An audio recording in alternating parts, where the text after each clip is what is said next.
کہ یہ حضرت لقمان کون تھے، ان کی شخصیت کیا ہے۔ جیسے ہمارے دوسرے سبق میں اس کا موضوع تو تھا نیکی کی حقیقت، پس منظر میں ایک واقعہ تھا، تحویل قبلہ کا واقعہ، جو شمال سے جنوب کی طرف رخ کرنے کا حکم ہو گیا، بیت المقدس کی بجائے بیت اللہ الحرام کی طرف، یہ واقعہ تھا۔ تو لیس البر ان تولوا وجوہکم قبل المشرق والمغرب، یہاں سے بات شروع ہوئی۔ کل نیکی یہی نہیں ہے کہ تم اپنے چہرے مشرق اور مغرب کی طرف پھیر دو۔ اسی طرح یہاں بھی پس منظر میں یہاں واقعہ نہیں، ایک شخصیت ہے۔ حضرت لقمان کی شخصیت کے بارے میں اگرچہ ایک اختلاف ہے، بعض مورخین کے نزدیک یہ عرب بائدہ سے ان کا تعلق ہے۔ یہ اصطلاح بھی نئی سمجھ لیجئے، عرب بائدہ کہتے ہیں ان اقوام کو کہ جو نسیم منسیہ ہو گئی، عرب کی پرانی اقوام۔ قوم عاد تھی بہت بڑی قوم جس کی طرف حضرت ہود بھیجے گئے تھے،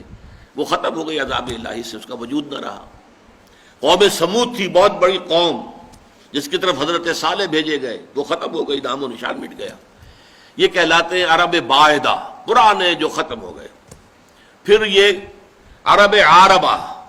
اور پھر عرب مستعربہ، یہ تین اصطلاحات ہیں، پھر کبھی کسی موقع پر ان کی وضاحت باقی کی کروں گا۔ عرب بائدہ کی میں نے اس لیے کر دی ہے کیونکہ ایک رائے یہ ہے کہ قوم جو عاد تھی اسی میں سے ایک بادشاہ لقمان تھے، لقمان ابن عاد، اور یہ بہت حکیم اور دانا انسان تھے، بہت فہیم، بہت سمجھدار انسان تھے۔ ایک رائے یہ ہے، اور ایک رائے یہ ہے کہ در حقیقت قوم عاد جو ہے جب تباہ ہوئی ہے تو اس کا کچھ حصہ جو ہے جو بچ گئے تھے اہل ایمان، وہ یمن میں جا کے آباد ہوئے، وہاں انہوں نے ایک حکومت قائم کی، وہاں پر ایک بادشاہ ہوئے ہیں لقمان نام کے۔ لیکن یہ زیادہ تر تاریخی حوالوں سے یہ بات کہی جاتی ہے۔ صحابہ کرام رضوان اللہ تعالی علیہ مجمعین کی جو رائے ہے، جن میں کہ میں آپ کو گنوا دیتا ہوں،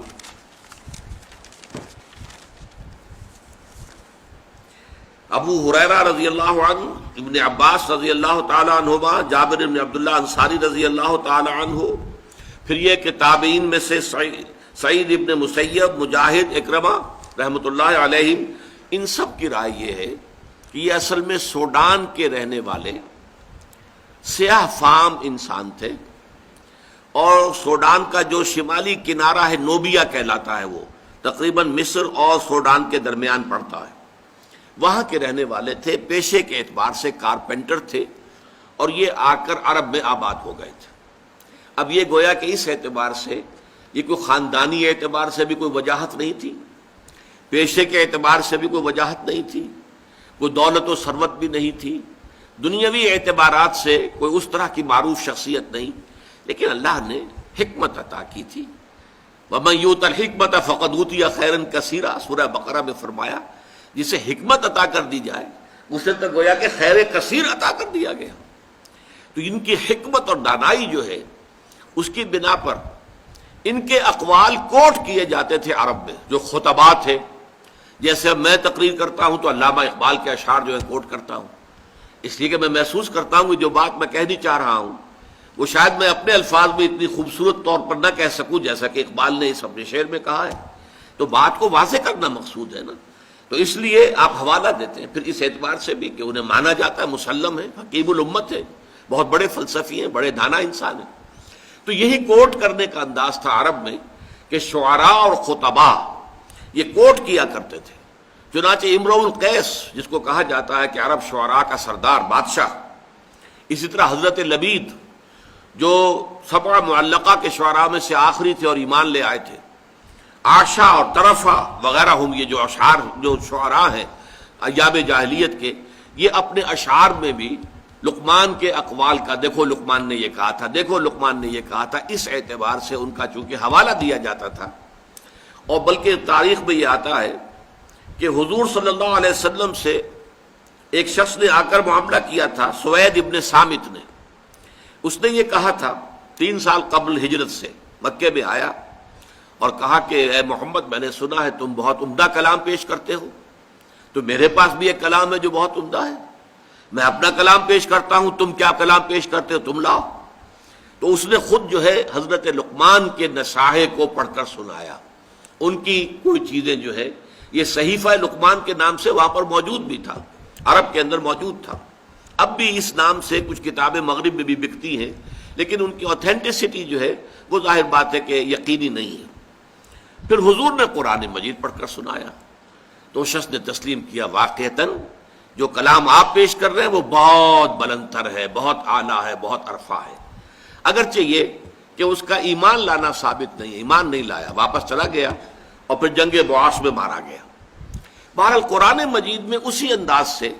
اتمام حجت کے طور پر پیش کیا جا رہا ہے حضرت لقمان کی نصائح کو کہ دیکھو لوگوں، اے قریش کے لوگوں، جن باتوں کی تعلیم محمد تمہیں دے رہے ہیں صلی اللہ علیہ وسلم، جن باتوں کو ماننے کی دعوت دے رہے ہیں، تم جسے ایک حکیم اور دانا انسان سمجھتے ہو، جس کے اقوال کو تم کوٹ کرتے ہو، تمہارے خطباء اور شعراء جس کا حوالہ دیتے ہیں، اس کی بھی بنیادی تعلیم وہی تھی کہ جو آج محمد پیش کر رہے ہیں صلی اللہ علیہ وسلم۔ حضرت لقمان کی شخصیت کے بارے میں یہ بات سامنے آ چکی کہ وہ ایک قول کے مطابق عرب بائدہ سے متعلق تھے، قوم عاد جو اوریجنل قوم عاد تھی، اس کے بادشاہوں میں سے ایک بادشاہ تھے، یا ان پر عذاب آنے کے بعد جو اہل ایمان ان میں سے کچھ چلے گئے یمن میں آباد ہو گئے تو وہاں جو ان کا ایک نظام بنا اس کے وہاں کے بادشاہ تھے، واللہ عالم۔ لیکن دوسری رائے جو ہے زیادہ وزنی ہے، صحابہ کرام سے جو مروی ہے، وہ یہ ہے کہ وہ سوڈان اور مصر کے درمیان نوبیا کا علاقہ، وہاں کے رہنے والے ایک شخص تھے اور سیاہ فام تھے، پیشے کے اعتبار سے بڑھئی تھے، لیکن اللہ تعالیٰ نے حکمت سے نوازا تھا، عقل سلیم، فطرت سلیمہ، یہ دو نعمتیں ملی تھی جس سے وہ بہت سے بنیادی حقائق جو ہیں فلسفے کے ان کو انہوں نے حل کیا۔ دوسرا پہلو ان کے بارے میں یہ نوٹ کر لیجئے کہ تقریباً اجماع ہے کہ نہ وہ نبی تھے اور نہ کسی نبی کے پیروکار تھے، اس پر اجماع ہے۔ ایک شریف انسان، سلیم الفطرت انسان، نیک سرشت انسان، جس کو اللہ نے عقل سلیم بھی عطا فرمائی، نہ نبی تھے نہ کسی نبی کے پیروکار تھے۔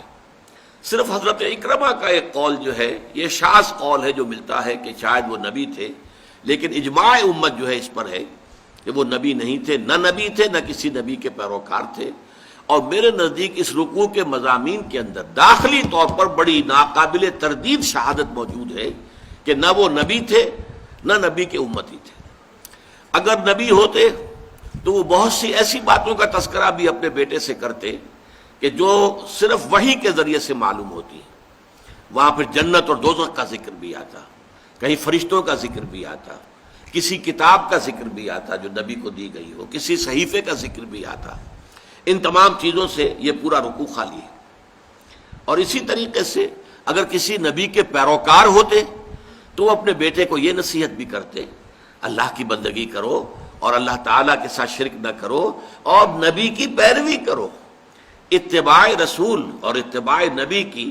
تلقین سے ان کی نصیحت خالی نہیں ہو سکتی تھی اگر وہ خود کسی نبی کے پیروکار ہوتے، امتی ہوتے۔ تو مجھے تو اس پر یقین ہے کہ وہ نہ نبی تھے نہ کسی نبی کے امتی تھے،